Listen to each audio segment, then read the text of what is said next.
मंगलाचरण. चिदानन्दैकरूपाय जिनाय परमात्मने परमात्मप्रकाशाय नित्यं सिद्धात्मने नमः. नित्यं सिद्धात्मने नमः.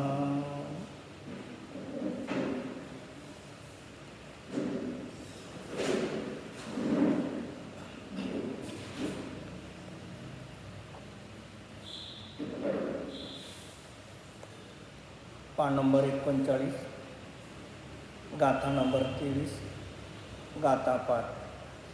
वेयहिं सत्तहि इंद्रिय जो दिय मन हो न जाई, निम्मल जाणहि जो विसौ सो परमप्वनाई. हिंदी. जो वेद इंद्रिय शास्त्र विषय विज्ञात होता है नहीं, बस विषय निर्मल ध्यान काना आदि परमात्मा वही. आचार्य योगेंद्र देव विरचित परमात्मा प्रकाश ग्रंथ. परमात्मा प्रकाश ग्रंथामध्ये आचार्य बहिरात्मा अंतरात्मा परमात्म्याचं स्वरूप सांगत असताना या ठिकाणी जो ध्यानाचा विषय आहे, ज्ञानाचा विषय आहे, सम्यक दर्शनाच्या प्राप्तीचा विषय आहे, जो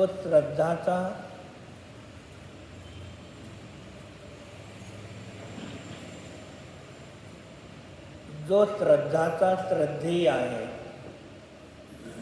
असा जो शुद्ध आत्मा आहे, तो शुद्ध आत्मा शास्त्रामध्ये शुद्ध आत्मा नाही. 5 इंद्रियाच्या द्वारे तो शुद्ध आत्मा जाणवित येत नाही. भगवंताच्या दिव्यधुनीच्या द्वारे तो शुद्ध आत्मा तुम्हाला जाणवित येणार नाही. इंद्रिय मन याच्या माध्यमातून तो आत्मा तुम्हाला जाणवित येणार नाही. जे तुम्ही स्वतःच्या शुद्ध आत्म्याचं ध्यान करण्यासाठी ज्याचं तुम्ही अवलंबन घेता, त्या ज्ञानाचा, त्या इंद्रियाचा तो आत्माविषय होत नाही. हे पहिले लक्षात ठेवा.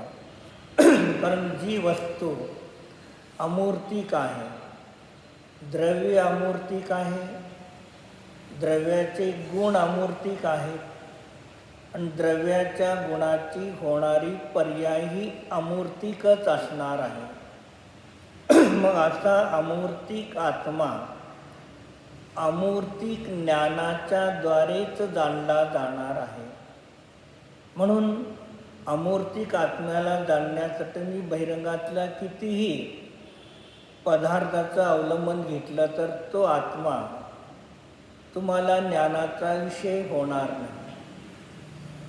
जसं डोळ्याच्या द्वारे आपण रूप जाणतो, तसं डोळ्याच्या द्वारे शब्द, गंध, रस, स्पर्श हे डोळ्याच्या द्वारे जाणवित येतील का? मंगल का येणार नाही? डोळ्याच्या द्वारे शब्द, गंध, स्पर्श, रस हे जाणवित येतील का? नाही. म्हणजे जे डोळ्याचा विषय आहे, वर्ण, डोळा वर्णाचंच ज्ञान करेल. डोळा बाकीच्या इंद्रियाचं ज्ञान करू शकत नाही. किंवा प्रत्येक इंद्रिया आपल्या आपल्या विषयालाच ग्रहण करू शकतात. अन्य विषयाला अन्य इंद्रिया ग्रहण करू शकत नाही. हा जसा लोकव्यवहारामध्ये सिद्धांत आहे, तसं अमूर्तिक आत्मा तुम्हाला अमूर्तिक ज्ञानाच्या द्वारेच जाणवित येणार आहे. जे जाणवीत येणाराचा अर्थ तुमच्या ज्ञानाच्या द्वारे त्या विषयाचा तुम्ही विचार करणार आहे. इथे जाणवीत येणाऱ्याचा अर्थ रूप आकार आदी तिथे पाहण्याचा विचार करू नका.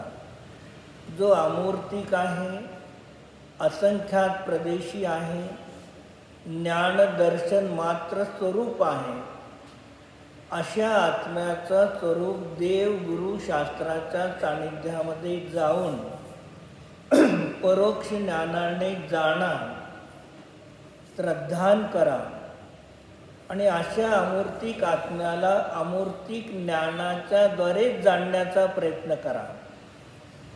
तरच तो तुम्हाला आत्मा ध्यानामध्ये का होईल, अनुभवाला येईल, जाणवेत येईल, त्याचा निर्णय होऊ शकतो, अन्याच्या घरी नाही. आणि आत्म्यामध्ये राग द्वेष आदी परिणाम नाही. मिथ्या तरती प्रमाद कषायोग हे जीवाचा स्वभाव नाही. मग हे ज्याच्यात नाही असा तो आत्मा आहे. तो आत्मा स्वतःला स्वतःच्या ध्यानामध्ये निर्विकल्प अवस्थेमध्ये तो तुम्हाला प्राप्त होऊ शकतो. खालून दुसऱ्या पॅरेग्राफमध्ये 3 नंबर ओळ आहे. आत्मा ध्यान गम्य ही है, शास्त्र गम्य नहीं है, क्योंकि जिसको शास्त्र सुनने से ध्यान की सिद्धि हो जाए वे ही आत्मा का अनुभव कर सकते हैं. मग काय सांगितलं, आत्मा ध्यानगम्य आहे.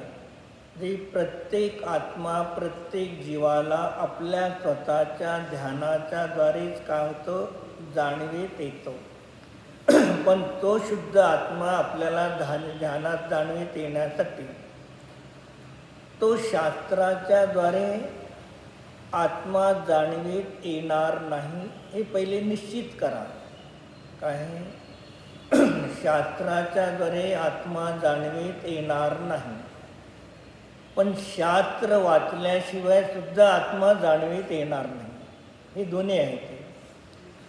कोणी फक्त शास्त्र वाचून त्या शास्त्राला धरून बसेल, मला आत्म्याचा अनुभव ध्यान हो म्हणलं तर होणार नाही. कारण शास्त्र जे आहे, शास्त्रामध्ये ज्ञान आहे का नाही? नाही. कारण हे जे शास्त्र आहे, या शास्त्रामध्ये ज्ञान नाही आणि ज्ञानामध्ये शास्त्र नाही. काय ज्ञानामध्ये शास्त्र नाही, शास्त्रामध्ये ज्ञान नाही, पण शास्त्राशिवाय आत्म्याचा अनुभव होणार नाही. हा पण नियमाने सिद्धांत आहे. अग्नी आहे, कुकर आहे, कुकरमध्ये पाणी ठेवलं, त्यावरती एक थाळी ठेवली, त्याच्यावरती पात्र ठेवलं, डाळ आणि तांदूळ त्याच्यात ठेवून पाणी घातले, अग्नी चालू केलेला आहे. अग्नी चालू केल्यामुळे डाळ आणि भात शिजणार आहे, ह्याच्यात दुमत नाही. अग्नी नसेल तर डाळ आणि तांदूळ शिजणार नाही. हा पण सिद्धांत आहे. पण अग्नी, पाणी, पात्र, कुकर याच्या माध्यमातून शिजण्याची क्रिया डाळीमध्ये तांदळामध्ये होणार आहे, बाकीच्या पदार्थामध्ये होणार नाही. म्हणून कोणी समयसार ग्रंथ वाचून मला समयसार शुद्ध आत्मा प्राप्त होईल अशा भ्रमात बसला तर त्याला शुद्ध आत्म्याची उपलब्धी होणार नाही. आणि कोणी जीव मी समयसार न वाचता मला शुद्ध आत्म्याची उपलब्धी होईल असा जरी भ्रम करून तरी बसला तरी होणार नाही. आपण घरनं निघालो, कशासाठी निघालो? मंदिरमध्ये येण्यासाठी. मग मंदिरमध्ये यायचं आहे तर घरातून निघालं पाहिजे, रस्त्यावरती चालण्याचा पुरुषार्थ केला पाहिजे आणि मंदिरच्या दिशेनेच जाण्याचा पुरुषार्थ केला पाहिजे. एवढा तुम्हाला पुरुषार्थ करणं नितांत आवश्यक आहे. तेव्हा तुम्ही मंदिरमध्ये पोहोचू शकता. म्हणजे मार्गामध्ये आहात त्याला मंदिर नाही आणि मंदिरमध्ये आला त्याला तुम्ही मार्गामध्ये नाही. रस्त्यावर त्याला आपण मंदिरमध्ये आहोत का? नाही. आणि मंदिरमध्ये आहे त्याला रस्त्यामध्ये नाही. तसं शास्त्र वाचत असताना तिथे आत्म्याचं स्वरूप काय शास्त्राने शब्दाच्या माध्यमातून सांगितलं. का सांगितलं? डॉक्टरने आपल्याला खोकला सर्दी आहे, औषध चिठ्ठीवर लिहून दिलं आणि ती चिठ्ठी पाण्यामध्ये उकळून प्यालो आपण. कारण का? ते औषधामुळे बरं होणाऱ्या चिठ्ठीवरच्या. मग चिठ्ठीवरच्या औषधांनी बरं होणाऱ्या मेडिकलमध्ये जाऊन आणून खाल्लं तर, पण ती चिठ्ठी उकळून पेली तर होणार नाही. चिठ्ठी न नेता औषध आणलं तर ते पण होणार नाही. मग तसं इथे आचार्य सांगतात, शास्त्रामध्ये समयसार शुद्ध आत्मा कसं आहे हे वाचक शब्दाच्या द्वारे वाच्य वस्तू दाखवून दिली. तसं साखर हे वाचक शब्द आहे आणि साखर वाचक शब्द साखर वस्तूला दाखवतात. मग साखरामध्ये साखर शब्द आहे का? साखर वस्तूमध्ये साखर शब्द आहे का? साखरेमध्ये साखर आहे, त्याच्यात साखर शब्द आहेत का? नाही. म्हणजे साखर शब्द आहे त्याच्यात साखर आहे का? शब्दामध्ये नाही. हा लौकिक व्यवहारामध्ये. पण वाचक शब्दांनी वाच्यमध्ये संबंध आहे का नाही? वाच्य वाचक संबंध. वाचक साखर शब्द साखरेलाच दाखवतो, चहापत्ती कॉफी आदी अन्य वस्तूला दाखवत नाही. मग तसं इथे आचार्य म्हणतात, कोणी फक्त शास्त्र वाचेल, आत्म्याचं स्वरूप समजून घेईल, पण आत्म्याचं ध्यान करणार नाही, त्याला सुद्धा आत्म्याचं ध्यान होणार नाही. आणि कोणी शास्त्र न वाचता डायरेक्ट आत्म्याचं ध्यान कर म्हणेल तर तेही शक्य नाही. म्हणून आचार्य सांगितलं की या ठिकाणी शास्त्राचं गम्य आत्मा, पण जो शास्त्र ऐकून शब्द ऐकून त्या वाचक शब्दाचा वाच्य वस्तूला पकडेल. काय? वाचक शब्दातून वाच्य वस्तूला पकडेल, त्याचं ज्ञान करेल, त्याचं श्रद्धान करेल, त्याचं चिंतन मनन करेल तर ध्यानाची सिद्धी होणार आहे, अन्यथा होणार. मग अशा जीवालाच काय होतं? ध्यानाच्या आत्मस्वरूपाची प्राप्ती होते. पुन्हा कसं आहे? आत्मा ध्यान गम्य आहे, शास्त्र गम्य नाही. म्हणून तिथे आपण पाहिलं तर मागे एकदा इथे कुंदकुंदाने 390 गाथेपासून 404 गाथा, किती? 390 गाथेपासून 404 गाथेपर्यंत हेच आपल्याला सांगितलं, जे आपल्यापाशी अनेक प्रकारचे जे आहेत, काय आहेत? कल्पना आहेत आत्म्याला जाणण्यासाठी. ते सगळ्या तुमच्या कल्पना चुकीच्या कशा आहेत, अशा 15 गाथेमध्ये आचार्यांनी समयसार ग्रंथामध्ये कुठे समयसार नाही आणि तुम्ही कुठे हुडकता, 1, 2, 3 वाचून दाखवतो तुम्हाला. पहिले, शास्त्र ज्ञान नाही है. हे जे शास्त्र आहे याच्यात ज्ञान नाही. कारण शास्त्र काही जाणत नाही. हे शास्त्र जाणतं का? नाही जाणत. म्हणून ज्ञान अन्य आहे आणि शास्त्र अन्य आहे. जो आत्मा आहे, ज्ञानस्वरूप आत्मा, तो वेगळा आहे आणि हे शास्त्र वेगळं आहे. असं कोण म्हणतात? जिनेंद्र भगवान सांगतात. जे कुंद भगवान जिनेंद्र भगवंताची अनंत सर्वज्ञाची साक्षी देतात. समयसार ग्रंथामध्ये शुद्ध आत्मा नाही आणि शुद्ध आत्म्यामध्ये समयसार ग्रंथ नाही. याचं अनुमान वाक्य तयार करावर लिहायचं नाही. काय लिहायचं?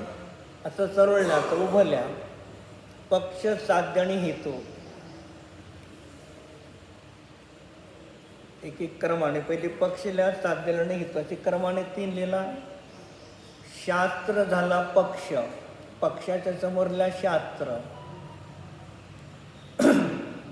पक्ष 2 नंबर काय लिहिलं तुम्ही? साध्य लिहिलं ना? साध्य. मग शास्त्र मध्ये ज्ञान नाही, साध्यासमोर लिहा ज्ञान नाही. हेतू म्हणा किंवा कारण म्हणा. कारण का काय लिहिलं? कारण शास्त्र काही जाणत नाही. शास्त्र काय आहे? काही जाणतं का? नाही. मग याचाच अर्थ काय झाला? शास्त्र जाणत नाही कारण ज्ञान आत्मा वेगळा आहे आणि शास्त्र वेगळं आहे. एक. दुसरं, शास्त्र जाणत का नाही? तर शास्त्र अचेतन पुद्गल जड आहे. शास्त्र का जाणत नाही? शास्त्र अचेतन जड पुद्गल आहे असं जिनेंद्र भगवंताने सांगितलेलं आहे. साक्षी जिनेंद्र भगवंताला दिलेली आहे पहिल्या गाथेमध्ये. आता दुसऱ्या गाथेत सांगितलं शब्द ज्ञान नाही. शब्द ज्ञान नाही. आता असे दुसरं असं सरळ लिहायचं. काय पहिलं सरळ लिहा. शब्द ज्ञान नाही कारण शब्द काही जाणत नाही.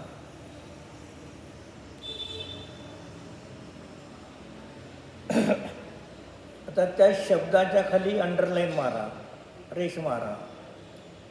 त्याला पक्ष म्हणून लिहा.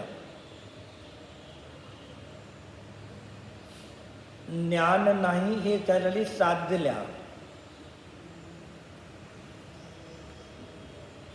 कारण काय? शब्द काही जाणत नाही हे कारण झालं ना. कारण वरती शास्त्र जाणत नाही कारण झालं, ते शब्द जाणत नाही कारण सांगितलं.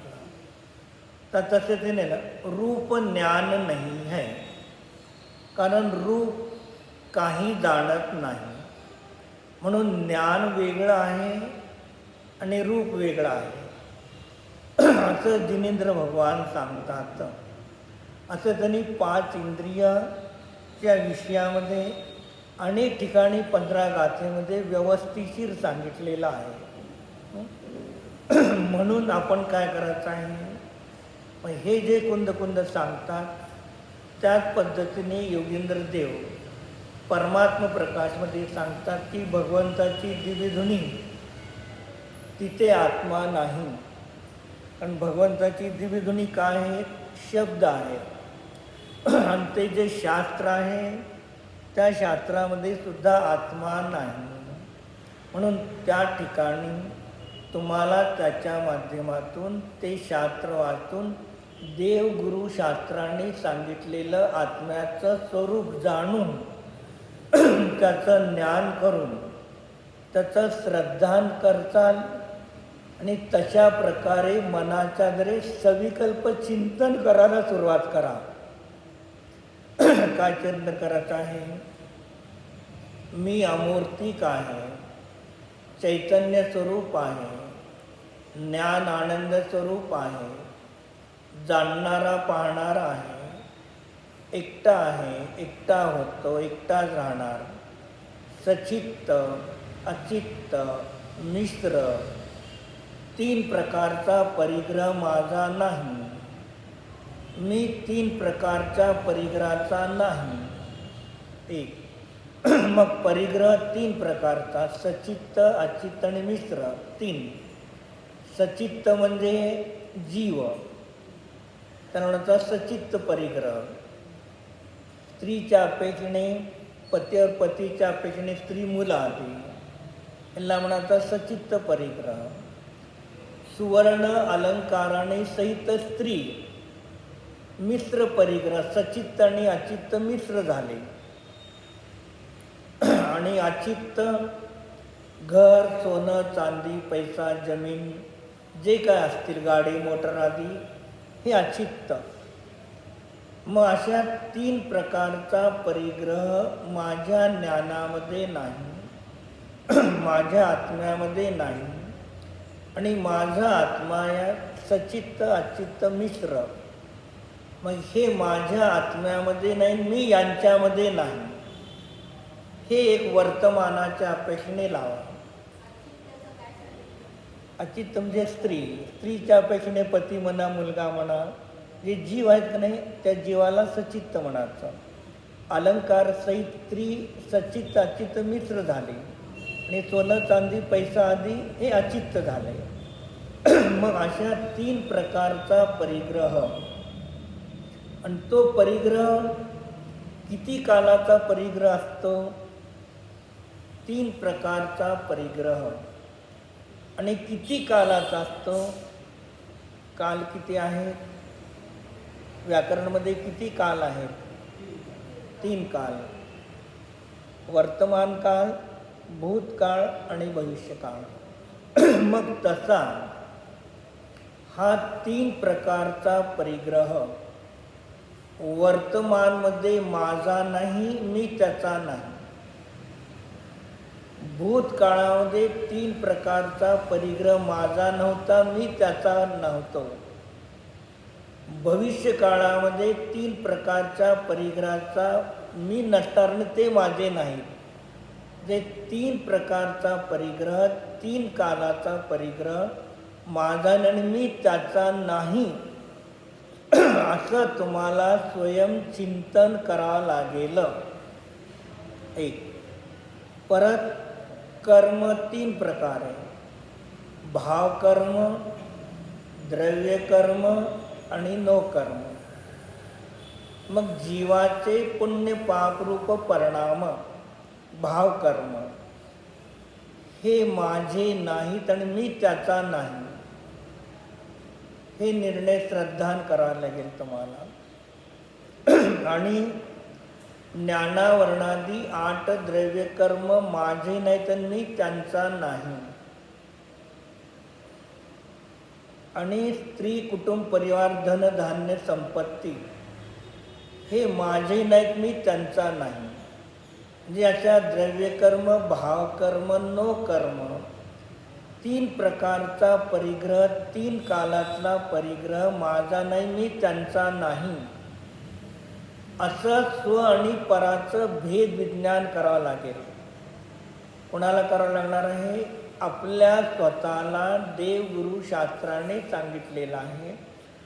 ते जाणून श्रद्धान करून अशा प्रकारे चिंतन मनन करा. राग द्वेषादी माझे नाही, हे तुम्हाला निर्णय करावा लागेल. कारण सम्यक दर्शन प्राप्त करायचं आहे, आत्म्याचं ध्यान करायचं आहे, तर हे स्वपराचं भेद विज्ञान करणं नितांत आवश्यक आहे. श्रद्धान करणं आवश्यक आहे. आणि त्या रूपाने अनुचरण केलं पाहिजे. आपले पूर्वभावातले पुण्याचे परिणाम आहेत. त्या पुण्याच्या परिणामाने धनसंपत्ती मिळालेली आहे, पण ते माझे नाहीत. असा विश्वास श्रद्धा मला स्वतः माझ्या ज्ञानाच्या द्वारे मला सांगायचं आहे, दुसऱ्याला सांगायचं नाही. हे झालं. पाप आपलं आहे का? नाही. पुण्य कुणाचं आहे? पाप माझं नाही, पण पुण्य माझं आहे असा अज्ञानी मानतो. म्हणून त्याला की पुण्यसुद्धा माझं नाही. मग पुण्याचे पापाचे परिणाम तर सर्वजण स्वीकारायला तयार नाही, पण पुण्याला सगळेजण स्वीकारायला तयार आहेत. माझ्यानंतर जोपर्यंत हा जीव पापाला वाईट म्हणून सोडून देईल आणि पुण्याला चांगलं म्हणून जवळ ठेवील आणि पुण्य साक्षात आणि परंपराने निश्चय सम्यक दर्शनाला कारण आहे, मोक्षाला कारण आहे, असं मानेल तोपर्यंत संसारात भटकणार आहे.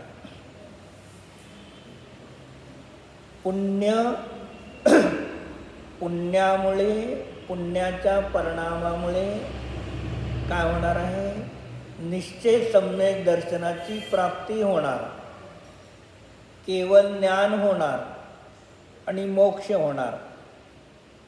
असा जोपर्यंत तुम्ही मानताल तोपर्यंत तुम्हाला सम्यक दर्शन होत नाही.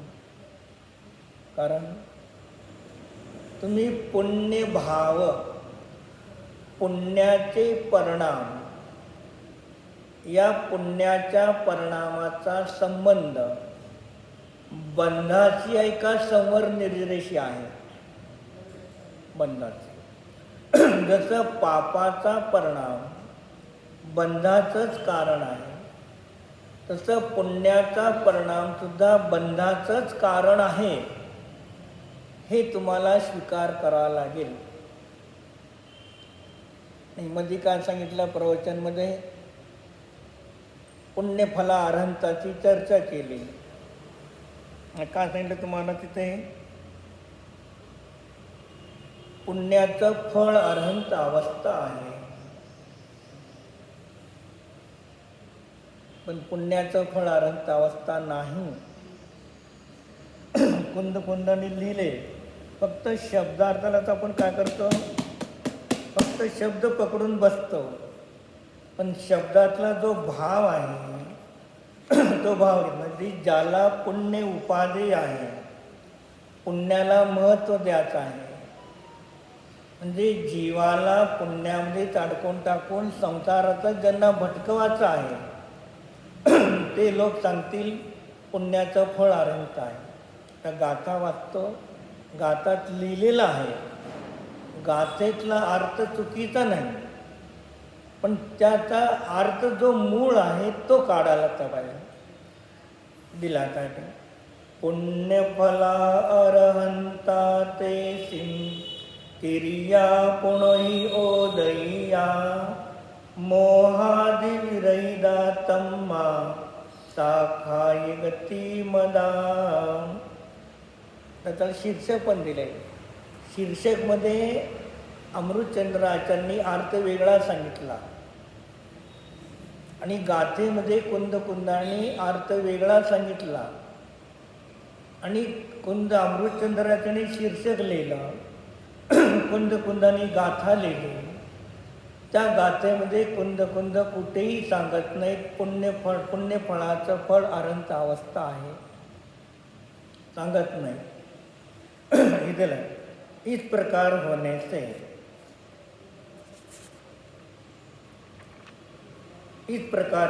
से तीर्थंकरों के पुण्य का विपाक अकिंचित कर ही है.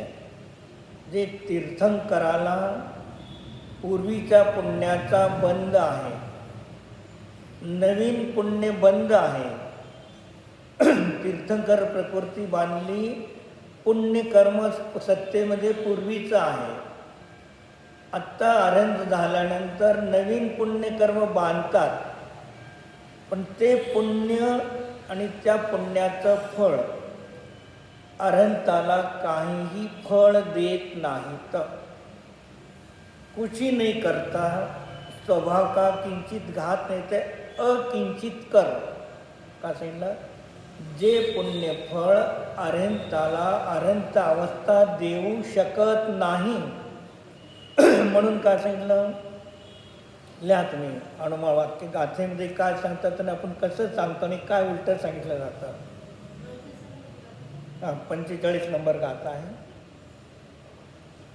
अरहंताला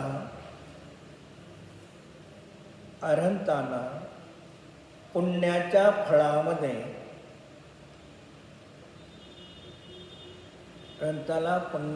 फळामध्ये अरहंत अवस्था प्राप्त होत नाही.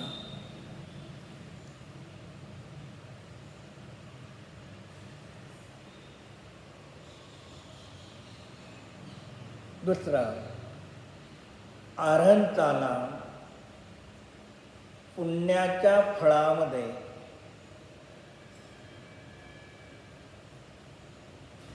समोशरण विभूती, परमावधारिक शरीर, आकाशामध्ये अंतर्गमन करणे, कंठ ओष्ठ तालून न हलता द्विधुनी फिरणे. पहिले काय सांगितलं? समोचरण विभूती, परमावधारिक शरीर, आकाशामध्ये गमन, कंठ ओष्ठ तालून न हलता ओंकार ध्वनी निघणे. हे सगळं अरहंताच्या पुण्याचं फळ आहे.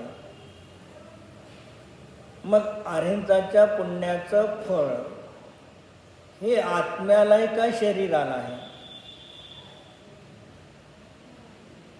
हे सगळं कुणाला आहे?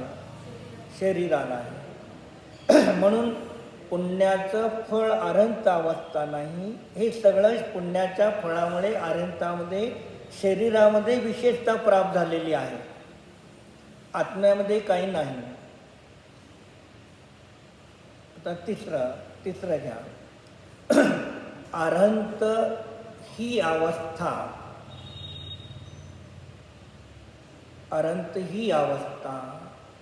शुद्धोपयोगाचं फळ आहे.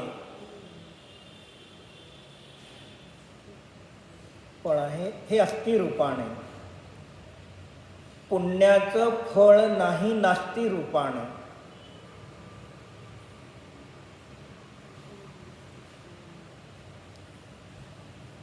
म्हणजे आचार्यांना गाथेमध्ये हे सांगायचं आहे, पुण्यफळाला पुण्याचं फळ मिळालं. अरहंतामध्ये समोषण विभूती आहे, सुवर्ण कमळ आहे, वरती 3 छत्र आहेत, मागं महामंडल आहे. मग एवढी विभूती आहे, त्या विभूतीला अरहंत भगवान त्या पुण्याच्या फळाला भोगतात का? नाही भोगत. मग ते पुण्याचं फळ आहे का अरहंत अवस्था? नाही. प्राप्त झालेला आहे, पण त्या सुवर्ण कमळावरती सुद्धा 4 बोट अद्दर थांबतात. जे पुण्य आहे, पुण्याचा उदय आहे, पुण्याचं फळ आहे, पण त्याचं अरहंताच्या आत्म्याला त्याचं काहीही प्राप्त होत नाही. म्हणून पुण्याचं फळ अरहंताला सुख देत नाही, अरहंत अवस्था आणून देत नाही. अरहंताच्या जीवाचं आहे, अरहंताच्या जीवाने ज्याला मुनी झाले, दीक्षा घेतली आणि छपक श्रेणीवरती आरूढ झाले आणि त्यांच्या शुद्धोपयोगाचं फळ अरहंत अवस्था आहे. पुण्याचं फळ काय? पुण्याचं फळ काय? शुद्ध भावाचं फळ आहे. मग सांगतो काय आपण?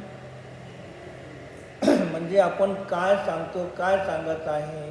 शास्त्राचा विरुद्ध सांगतो का शास्त्राचा बराबर सांगतो? लोकांची श्रद्धा काय खोटी करू लागलो का खरी करू लागलो? हे जर आपल्यापाशी ज्ञान नसेल, मग त्याला छळ आल्यामध्ये काय सांगितलं, नाव 2 प्रकारचे आहेत. एक धोंड्याची नाव, एक लाकडाची नाव. धोंड्याच्या नावात बसलं तर ती नाव पण बुडणार नाही, बसणाऱ्याला पण बुडवणार. आणि लाकडाच्या नावात ती स्वतः तरते आणि दुसऱ्याला तरून नेते. बघा, लाकडाच्या नावात बसायचं काय, दगडाच्या नावात बसायचं आहे. बसणारा बसवत नाही, आपण बसणार आहे जाऊन. हां, ते महाराजांना बोललं एवढं मोठं मेहनत करून, 1000 रुपये खर्च करून महाराज आले आणि ह्यांना सोडून ते तर दुसरीकडे निघून चालले. काय आहे, अरे त्यांनी 1 महिना आलेत ना, वाचना करायचे. आलेल्याचा तर सन्मान करा की, जे काय असेल ते असेल. बोलून आणले ना, तर सन्मान करा. त्यांची इच्छा तर 1 महिना स्वाध्याय होऊ दे. काय म्हणून लक्षात ठेवा, साधू झालं तर एवढा अपमान सहन करावा लागेल. निर्लज्ज होऊन साधू बनायचा तर निर्लज्ज बना. एक दुसरी गोष्ट आहे, साधू झाल्यानंतर कोण तुम्हाला इथं चातुर्मास करू नको म्हटलं आणि कोण करा म्हटलं तर त्यांच्यावर अवलंबून राहायचं नाही. नको म्हटलं तर तुम्ही स्वतः करा, नको म्हटलं तर तुम्ही स्वतः येऊन करा चातुर्मास. आणि करा म्हटलं तर निघून जाता, निघून जावा. श्रावकावरती ट्रस्टीवरती अवलंबून राहायचं नाही. महाराज विहार करता करता 12 वर्षांतर अकलूजला निघाले होते. निघाल्यानंतर गावाच्या बाहेर ते सगळे ट्रस्टी आले गावातले. महाराज बसले, तुम्हाला अकलूजमध्ये प्रवेश नाही, मी अकलूज गावामध्ये यात नाही, तुम्हाला प्रवेश नाही. महाराज ऐकून घेतले, ठीक आहे म्हणले. महाराजांनी विचारलं, अकलूज गावामध्ये प्रवेश नाही का तुमच्या मंदिरमध्ये प्रवेश नाही?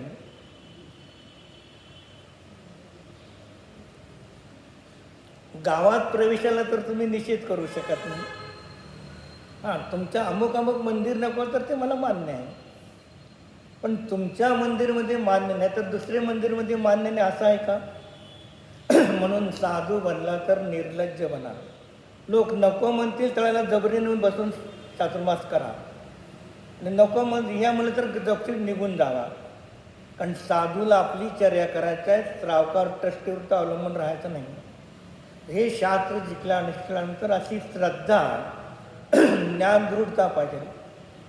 लोक जास्त आले पाहिजे, लोक कमी आहेत, मी कुठे बघू लागला?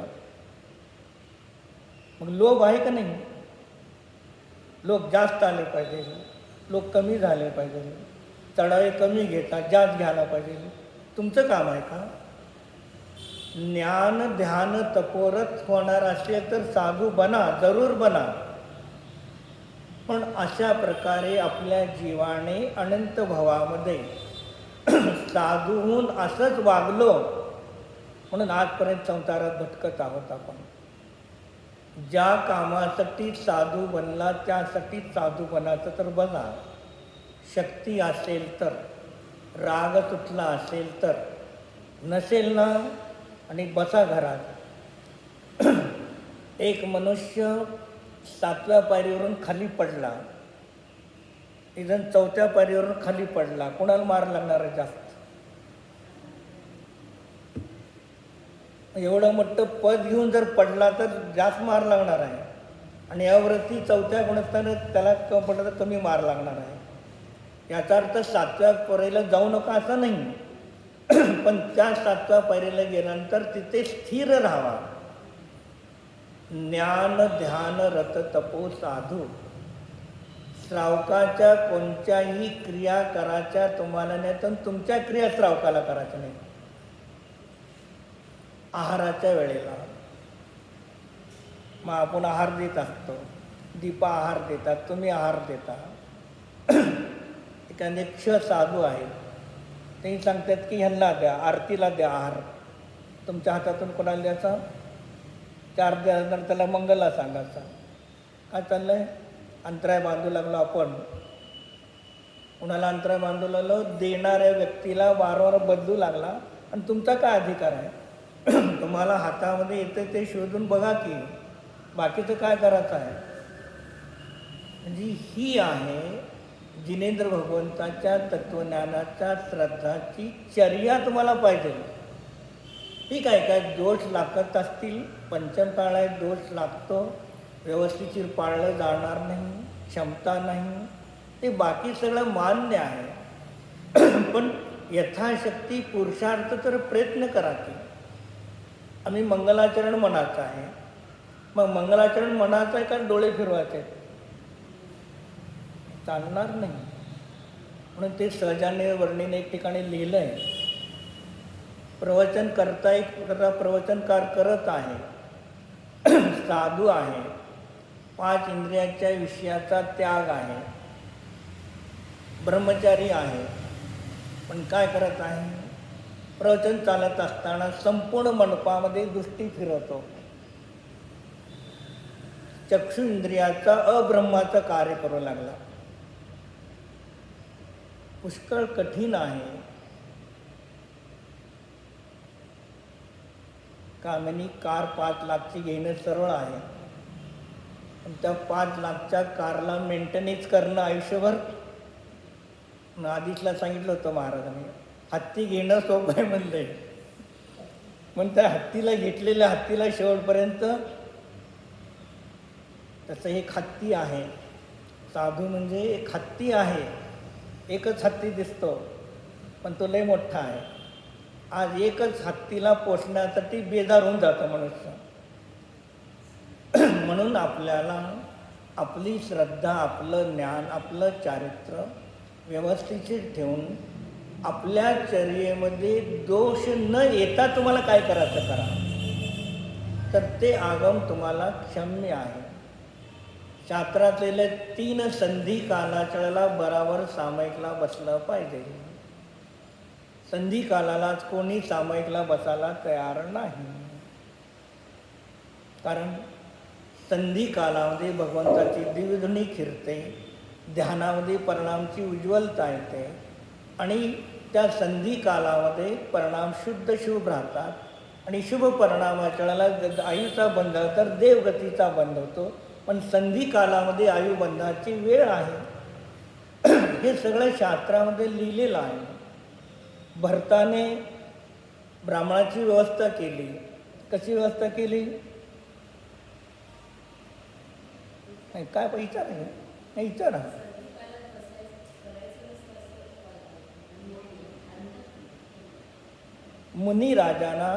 मुनिराजांना संधी कालमध्ये सामायिक करतात. मुनिराजांचा ब्राह्मण वर्गाची स्थापना कशी केली भरताने? आदिनाथ भरत चरित्र वाचलं का नाही? आदिनाथाने तर 3 वर्णाची स्थापना केली, क्षत्रिय, वैश्य आणि शूद्र. क्षत्रिय म्हणजे युद्धाला जाणारा तो क्षत्रिय, व्यापार करणारा वैश्य, हलकं काम करणारा शूद्र. 3च वर्णाची रचना आदिनाथाने केली. पण भरताने 4थी रचना केली ब्राह्मणाची. कशी झाली आहे का मंगल माहीत? कालेवावी नाही. अष्टमी किंवा चतुर्दशीचा उपवास लोकांनी केला, आणि त्याला अष्टमीचा उपवास केल्यानंतर दुसऱ्याची राजा बक्षीस देणार आहे, भेट देणार आहे, याला सांगितलं. मग अर्धा भाग गवत आहे आणि अर्धा भाग मोकळा आहे. कुणाला सांगितलं नाही काय. मग जे उपवास केलते ते म्हणले गवतार गेलं तर जीवाची हिंसा होते, ठिकाणावर आले. ज्यांना काही विवेक नाही ते, मग जे गवतावर नाही आले त्याला ब्राह्मण म्हणून स्थापन. ब्रह्म म्हणजे आत्म्याला जाणतात ते ब्राह्मण. आणि आपण आज पालेभाज्या, कढीपाला, कोथिंबीर काय चाललंय, किती पाप बांधतो हे लक्षात ठेवा. दीपा कडवट आहे सत्य, पण नाही स्वीकार करायला तुम्ही तयार. वीर सागरचं शिष्याना नाही हेच देणार असेच तर ठीक नाही, तर चालणार नाही. नाही चालतं म्हणून तुम्ही पण पापाची भागीदार होऊ लागला. नाही आम्हाला चालणार ना, आम्ही जे देतो, तुम्ही दिलं घ्यायचं का त्यांनी सांगितलं आपण करायचं आहे. वीर सागराचं वीर सागराची इच्छा, वीर सागर राहावा सगळ्यांची वयोवृत्त सेवा आहार पाणी द्या नको म्हणत नाही, पण आपण ज्या प्रकारे आगम सांगितलं त्याप्रमाणे द्या, अन्य प्रकारे देऊ नका. मन वचन कायाकृत कारित आणवण्याने पापाचा बंद करून त्याचं फळ तुम्हालाच भोगायला लागेल, दुसरा कोण येणार नाही. मग आपण इकडे एवढं सांगतो, आपणच देतो, आपणच खातो, आपणच करतो. विचारलंय का नाही का खाता? मी ती पुढे रोग होऊ नये म्हणून. तुम्हाला भय आहे. कशामुळे? भीतीमुळे रोग नाही होत नाही काय, पण मेथी भाजी खाल्ल्यामुळे पुढे आम्हाला रोग होऊ नये म्हणून आता मेथी भाजी खातो. पुढे रोग तुम्हाला पापाच्या उदयाने येणार का पुण्याच्या उदयाने येणार नाही. मग आता तुम्ही काय करू लागला? खाऊन. मग उद्या त्याला तुम्हाला काय करावं लागला? पुष्कळ बुद्धी आहे. भलेही तुम्हाला ज्या जमत पण एक श्रद्धा दृढ ठेवा, ज्ञानामध्ये निर्णय करा. हे टमाटे होते ना, हे 40-45 वर्षापूर्वी, आता महाराजांना 33 वर्ष झाले, त्याच्या अगोदर 10-15 वर्ष विद्यासागरने सांगितलं होतं टमाटे अभक्ष्य आहेत. डायरेक्ट विद्यासागरने, बाकीचं तर सोडून द्या. पण त्यांना विचारलं कोणी, टमाटे 2 प्रकारचे आहेत का नाही? कोणते? 2 प्रकारचे. मग दोन्ही प्रकारच्या टमाट्यामध्ये फरक काय आहे माहीत आहे का तुम्हाला? दररोज वापरतात तुम्ही, काय फरक आहे सांगा मला. एक जवारी आणि एक हायब्रिड आहे बरं. दोन्हीला तुम्ही तुकडे केले 2, तर दोन्हीमध्ये फरक काय आहे? हां, बीज असतं ते नाही मुख्य, त्याच्यात मुख्य ती तर आहे सामान्य रूपाने. पण जो आपला जवारी टमाटा आहे त्याला गाभा चिटकून नसतो, याला चिटकून असतो. मग त्याला माणसाचे स्पन घेऊन त्याला जोडलेले आहेत. आज तुम्हाला कोणता दिला जातो? बटाटा जवारी दिला जातो का हे हायब्रिड दिला, तुम्हाला काय माहीत आहे? मग माणसाचे काढून त्याच्यात जोडून केलेलं आहे. हे 35-40 वर्षापूर्वी विद्यासागर महाराजांनी स्वयं सांगितलं होतं आणि ते कधी घेत नव्हते. संकरित झालं की नाही? विचार नाही. तुम्हाला कोण सांगितलं? तुम्ही खात नाही, आम्ही खातो, आम्हाला द्या, चालणार नाही. तुम्ही काय असे द्या, आम्हाला करायचं आहे. हेच परिणाम तुम्हाला भविष्य काळामध्ये साधू झाला तर दुसऱ्याची चर्या निर्दोष करायची असेल तर हे तुमची श्रद्धा ज्ञान तुम्हाला कामाला येईल, नाहीतर चालणार नाही. गंगा गई गंगाघाट, जमना गई जमनाघाट होऊन जाईल. म्हणून या 45 गाथेमध्ये समोषणादी विभूती हे पुण्याचं फळ आहे आणि अरंत अवस्था शुद्धोपयोगाचं फळ आहे. जे अरंत अवस्था पुण्याचं फळ आहे का? नाही. शुद्धोपयोगाच्या शुद्ध आत्म्याच्या ध्यानाचं फळ अरंत अवस्था आहे. जे शुद्धोपयोगाचं फळ अरंत अवस्था असताना तुम्ही त्याला पुण्याचं फळ अरंत अवस्था मानता. एक दोष आला. पुण्यामुळे जर अरंत अवस्था मिळते, मोक्ष पण पुण्यामुळेच मिळाला पाहिजे. पण पुण्यामुळे मोक्ष मिळतो का नाही? अरंत अवस्था, परम औदारिक शरीर, पुण्याचा नाश झाल्यानंतर मोक्ष मिळतो. याचा अर्थ अरंत अवस्था बी पुण्याने मिळाली नाही, शुक्ल ध्यानाच्या परिणामाने मिळाली. आणि सिद्ध अवस्था सुद्धा 4थ्या शुक्ल ध्यानाच्या परिणामाचं फळ सिद्ध अवस्था आहे. मग पुण्याचं फळ अरंत आहे, पुण्याचं फळ सिद्ध आहे, तर सिद्धामध्ये सुद्धा पुण्य माना. मग सिद्धामध्ये पुण्य मानता का? नाही. का? शरीरच नाही. मग जोपर्यंत शरीर आहे तोपर्यंत पुण्य आणि पापाचे परिणाम होतात. परिणाम होण्याचा नकार नाही, पण पापाच्या परिणामाने जसं सम्यक दर्शन निश्चय होत नाही, तसं पुण्याच्या परिणामाने सुद्धा निश्चय सम्यक दर्शन होत नाही. हेच खरे देवगुरु शास्त्र सांगतात. तुम्ही ग्रहण करायचं न करायचं तुमच्यावरती अवलंबून आहे. समोर तुमच्या शरीराला अनुकूल आहार ठेवलेला आहे, तुमच्या शरीराच्या प्रतिकूल आहार ठेवलेला आहे. कोणता ग्रहण करायचा आहे तुमच्या वर्तमानाच्या पुरुषार्थावरती अवलंबून आहे. ठेवले तिथे, पण वाढत नाही, तुम्हाला बळजबरी नाही. ठेवलेलं आहे. तुम्ही काय करायचा तुमच्यावरती अवलंबून आहे. असे सांगणारे अनेक जीव येतील, सांगतील, जातील. आपला स्वतःचा अभ्यास, आपली श्रद्धा, आपलं ज्ञान व्यवस्थित ठेवा, तर आपण टिकून राहतो. अन्यथा गंगागाई गंगादास, जमनागाई जमनादास, लोटा इकडे तिकडे फिरतो. तसे जर झाला तर तुमच्या जीवनात कमवल्याला आत्तापर्यंत चांगलं खाल्लेलं अन्न ओमिटिंग करून टाकू नका. त्याला व्यवस्थित ठेवा. म्हणून मग इथे आचार्य सांगतात की ध्यान आत्म्याची अनुभूती जी आहे ती काय आहे, स्वतःच्या आत्म्याची अनुभूती. तो आत्मा ध्यानामध्येच तळ जातो, पण शास्त्र जाणं उपाय त्याचा नाही. ऐसा समझ कर अनादि अनंत चिद्रूप में अपना परिणाम लगाओ. मग असा अनादि अनंत चैतन्य ज्ञान आनंद स्वरूप मी शुद्ध आत्मा आहे.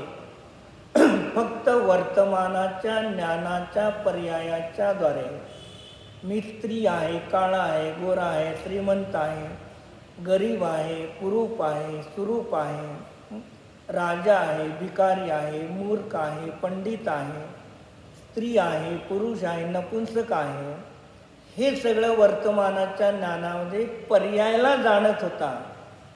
त्याच वर्तमान ज्ञानाच्या पर्यंत मी एक अनादि अनंत चैतन्य जाणणारा पाहणारा एक शुद्ध आत्मा आहे. बस एवढं वर्तमान ज्ञानाच्या पर्यायाच्या द्वारे शुद्ध आत्म्याचा विचार करा. म्हणजे पहिले सगळी भूमिका तयार झालेली सविकल्प अवस्था तोपर्यंत. मग असं सविकल्प आत्म्याचं चिंतन करतो तेव्हा करण लब्धीला सुरुवात होते. काय होते? आगम भाषाच्या अपेक्षेने करण लब्धी आहे आणि अध्यात्म भाषाच्या अपेक्षेने सविकल्प स्वसंवेदन आहे. तुमच्याकडे घरी असेल तर प्रवचनसारची 80 नंबर गाथा काढा. त्या 80 नंबर गाथेची जयसिनाच्या जी टीका आहे आणि त्या जयसिनाच्या टीकेच्या शेवटच्या 2 ओळीमध्ये त्यांनी दिलं आहे, करणानुयोगाच्या अपेक्षेने, आगम भाषेच्या अपेक्षेने अधकरण, अपूर्वकरण, अनुवृत्तीकरण एक परिणाम झाले, करण लब्धी. आणि त्यालाच अध्यात्म भाषामध्ये म्हणतात सविकल्प स्वसंवेदन. मग पुढे सांगितलं की अविकल्प स्वरूपे प्राप्ते दर्शन मोहंधकार प्रलयते. जे स्वतःच्या शुद्ध आत्म्याला शुद्ध रूपाने जाणतो, अविकल्प होतो, निर्विकल्प होतो, शुद्ध भाव होतात, तेव्हा दर्शन मोहण्याचा उपशम क्षोपशम क्षय होऊन औक्षमिक क्षावक्षमिक क्षायिक सम्यक दर्शन प्राप्त होतं. जे शुद्ध भावाने सम्यक दर्शनाची प्राप्ती होते, शुद्ध भावाने तारंत अवस्था प्राप्त होते, शुद्ध भावाने सिद्ध अवस्था प्राप्त होते. आणि सिद्ध अवस्था झाल्यानंतर सुद्धा शुद्धच भाव असतात. म्हणजे एकच परिणाम तुम्हाला शुद्ध भाव मोक्ष मार्गापासून मुक्तीला आणि मुक्त झाल्यानंतर सुद्धा अनंत अव्यवहार सुखाला प्राप्तीसाठी एक शुद्ध आत्माचं ध्यानच आपल्याला मुख्य कारण आहे, अन्य कारण नाही. एखादा महिना चालेल आपलं, परत महिना सव्वा महिना, परत 3-4 महिने आपल्याला गॅप घ्यावं लागेल. परत चातुर्मास संपल्यानंतर परत जेव्हा वेळ मिळेल त्यावेळेला जोपर्यंत आहे तोपर्यंत घेऊया. महाराजजी आले, परत त्यांचं चालेल ऐका. परत वेळ मिळाला की परत आपला पण परत इतर 7-8-10 वर्ष खंड पडले. सुरू झाले तर परत एकानंतर एक खंड चालूच आहे. ठीक आहे, आपली योग्यता तेवढं पुण्य आपलं नाही म्हणायचं. ओम.